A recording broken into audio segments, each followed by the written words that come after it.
Hello friends, ओम श्री गणेशाय नमः। जय श्री कृष्ण। आप सभी का स्वागत है आपके अपने यूट्यूब चैनल पर।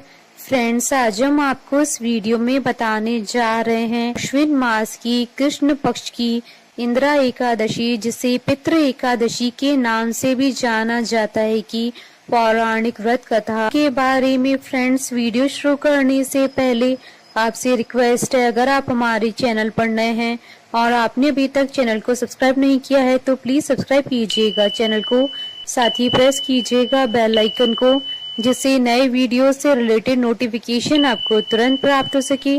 और वीडियो पसंद आने पर वीडियो को लाइक और शेयर जरूर कीजिएगा, ताकि सभी भक्तों को इस वीडियो का लाभ प्राप्त हो सके। और कमेंट बॉक्स में जय श्री कृष्णा जरूर लिखिएगा। पितृ पक्ष में पड़ने वाली एकादशी इंदिरा एकादशी के नाम से जानी जाती है। इस दिन उपवास रखना काफी फलदायी होता है। इस एकादशी को भगवान श्री हरि विष्णु जी की पूजा आराधना करने के साथ ही इंदिरा एकादशी की कथा सुनने का विशेष महत्व होता है। इस दिन उपवास करने से जो पुण्य प्राप्त होता है उससे मोक्ष की प्राप्ति होती है। अगर उपवास से प्राप्त पुण्य को पितरों को दान कर दिया जाए तो उन्हें भी मोक्ष की प्राप्ति होती है। इस पुण्य के लिए इंदिरा एकादशी का उपवास करना और उसकी कथा सुनना महत्वपूर्ण होता है। मान्यताओं के अनुसार अश्विन महीना काफी खास होता है। महाभारत में भी इंदिरा एकादशी का जिक्र किया गया है। मान्यता है कि इस उपवास के बारे में स्वयं भगवान श्री कृष्ण जी ने धर्मराज युधिष्ठिर को बताया था। फ्रेंड्स, अब आइए प्रारंभ करें इंदिरा एकादशी की कथा। धर्मराज युधिष्ठिर कहने लगे कि हे भगवान, अश्विन कृष्ण एकादशी का क्या नाम है, इसकी विधि तथा फल क्या है, सो आप कृपा कर कहिए। भगवान श्री कृष्ण कहने लगे कि इस एकादशी का नाम इंदिरा है। यह एकादशी पापों को नष्ट करने वाली तथा पितरों को अधोगति से मुक्ति देने वाली होती है। हे राजन, ध्यान पूर्वक इसकी कथा सुनो। इसके सुनने मात्र से ही वाजपेयी यज्ञ का फल मिलता है। प्राचीन काल में सतयुग के समय में महिष्मती नाम की एक नगरी में इंद्रसेन नाम का एक प्रतापी राजा धर्म पूर्वक अपनी प्रजा का पालन करते हुए शासन करता था। वह राजा पुत्र पौत्र और धन आदि से संपन्न और विष्णु जी का परम भक्त था। एक दिन जब राजा सुख पूर्वक अपनी सभा में बैठा था तो आकाश मार्ग से महर्षि नारद उतरकर उनकी सभा में आए। राजा उन्हें देखते ही हाथ जोड़कर खड़े हो गए और विधि पूर्वक आसन व अर्घ्य दिया। सुख से बैठकर मुनि ने राजा से पूछा कि हे राजन, आपके सातों अंग कुशल पूर्वक तो हैं, तुम्हारी बुद्धि धर्म में और तुम्हारा मन विष्णु भक्ति में तो रहता है। देवर्षि नारद की ऐसी बातें सुनकर राजा ने कहा, हे महर्षि, आपकी कृपा से मेरे राज्य में सब कुछ कुशल है तथा मेरे यहाँ यज्ञ आदि कर्म सुकृत हो रहे हैं। आप कृपा करके अपने आगमन का कारण कहिए। तब ऋषि कहने लगे कि हे राजन, आप आश्रय देने वाले मेरे वचनों को सुनो। मैं एक समय ब्रह्मलोक से यमलोक को गया। वहाँ श्रद्धा पूर्वक यमराज से पूजित होकर मैंने धर्मशील और सत्यवान धर्मराज की प्रशंसा की। उसी यमराज की सभा में महान ज्ञानी और धर्मात्मा तुम्हारे पिता को एकादशी का व्रत भंग होने के कारण देखा। उन्होंने संदेशा दिया है, सो मैं तुम्हें कहता हूँ।